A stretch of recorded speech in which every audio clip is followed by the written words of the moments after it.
Let's step back in time, long before the first stones of the pyramids were even cut, way before the earliest cities began to cast shadows over the plains.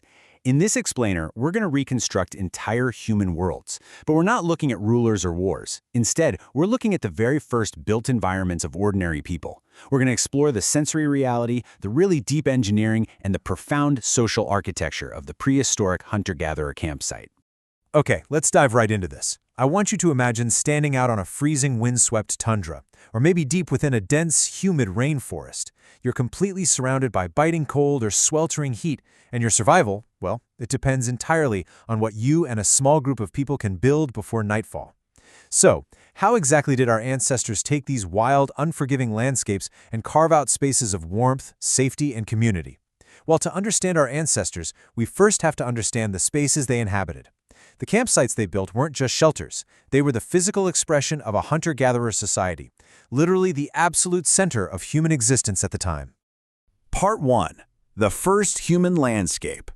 You see, the prehistoric camp was really the very first human landscape. It was the first area of land where the visible features were entirely constructed by human hands. And remarkably, we actually have a snapshot of one of these ancient spaces. Deep in northeastern Iberia, archaeologists uncovered the Mole del Salt engraving. It was etched into a schist slab some 13,800 years ago, and it clearly depicts 7 dome-shaped huts. Try to picture the actual community that carved this. They were likely sitting together around a hearth, looking right at their own domestic space, and just deciding to record it. It's an incredibly rare, naturalistic depiction of a Paleolithic camp, and it captures the absolute essence of their everyday reality. Now, what's really interesting about this slide is the data we're plotting. We're comparing the height to width ratio, which we call the slenderness ratio, of modern ethnographically documented hunter-gatherer huts like those of the Apache or the Kung, right against the 7 huts etched into that Mole del Salt stone. And look at this. The black dots, which represent the 13,800-year-old engraving, fall perfectly within the gold box representing the structural reality of real physical dome-shaped dwellings. I mean, our ancestors weren't just doodling here. They were rendering a highly accurate architectural blueprint of their homes. And this accuracy actually goes even deeper when we look at demographic records. Based on extensive documentation of modern hunter-gatherer societies, a generic foraging band typically aggregates into camps of about 7.6 households during their most concentrated seasonal phases. And remember how many huts the artist of the Mole del Salt stone drew? Exactly 7. This 13,800-year-old etching aligns precisely with the demographic realities of human aggregation camps. It perfectly captures that exact moment when a dispersed band came together to share resources, stories, and ultimately, survival. Part 2. Engineering against the elements. Let's move to the actual construction and see how this builds, because survival in these camps wasn't just about sticking together, it was about brilliant, high-stakes engineering. These ordinary people were literally forced by severe environmental constraints to become master architects, using only the raw materials the Earth provided. Take the extreme polar regions, for example, where woody biomass just doesn't exist. The Inuit engineered the snow house, or igloo. Notice the geometry here. It's not just a simple hemisphere. A hemisphere is geometrically unstable. It would just collapse outward. Instead, they trace a circular outline and build upward in the shape of an inverted paraboloid, a catalnid. This precise geometry ensures that the physical weight of the snow is directed straight downward as pure compressive force toward the base. It's an absolutely staggering feat of thermodynamics and structural mechanics, built without a single internal support and capable of withstanding howling Arctic gales. Now, for groups that were highly mobile, like the Nunamiut of the Brooks Range, their architecture had to be completely portable. So they built the Achalik, which is a dome-shaped winter tent. Just imagine the sensory experience inside one of these things. You'd have the rich, heavy smell of rendering animal fats and burning oils, wrapped tightly within layers of caribou skin. The willow pole frame and the hides were lightweight enough to be packed onto dog sleds, yet when they assembled it, it provided a snug, absolutely draft-proof haven against the freezing tundra. Every single material was chosen for a very specific reason. Part 3. The Rhythms of Labor. Building those shelters, hunting the game, keeping the fires burning, all of this required immense cooperation. The daily life of the camp was completely dictated by the rhythms of labor, a system that really supercharged human cooperative potential. But before a camp could even function, its location had to be chosen based on precise labor strategies. Consider the difference shown here: encounter hunting versus intercept hunting. If a group used encounter hunting, they moved constantly, just opportunistically pursuing game as they found it. But intercept hunting, that was about predicting animal movements. Take the Nunavut mask site, for example. It was an intercept hunting stand occupied in late spring.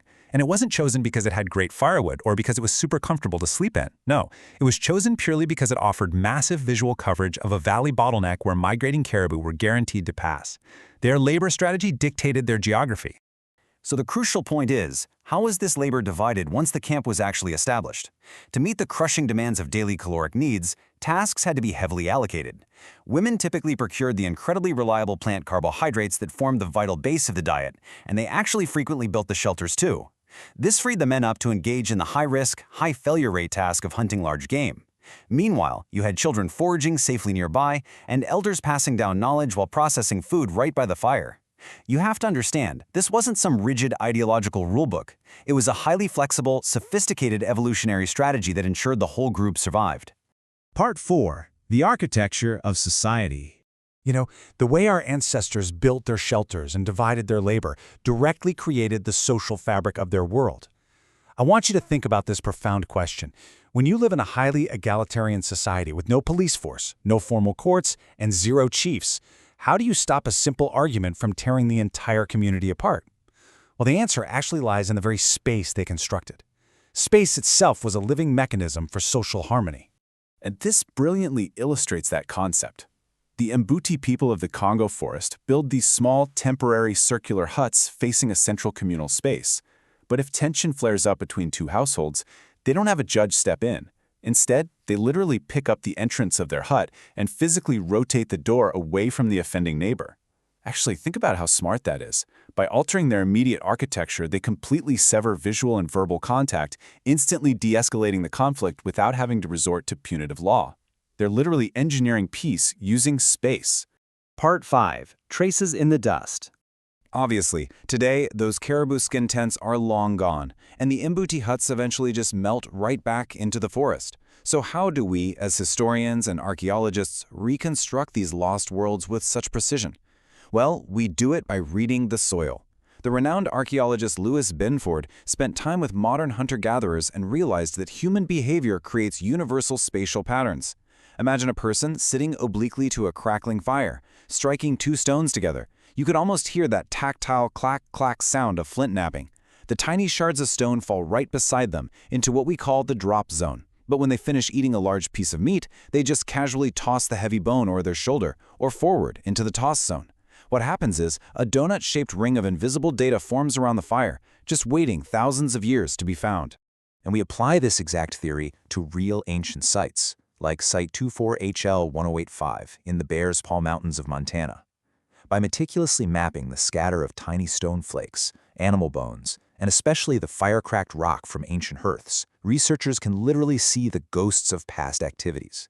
They can read the spatial relationships right there in the dirt to tell whether a location was just a brief, overnight hunting stand or a bustling, multi-family residential base camp where tools were made, hides were scraped, and, lives were fully lived. As we step back from the prehistoric hearth, we're really left with a powerful reflection.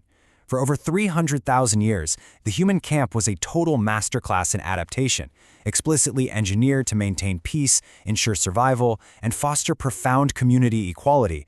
The spaces they built served the people. So looking at the towering, isolated concrete grids of our own modern cities today, if our ancestors' use of space guaranteed their collective survival, what exactly does our modern use of space say about us? Thank you for exploring this remarkable history with me. Keep questioning the world around you.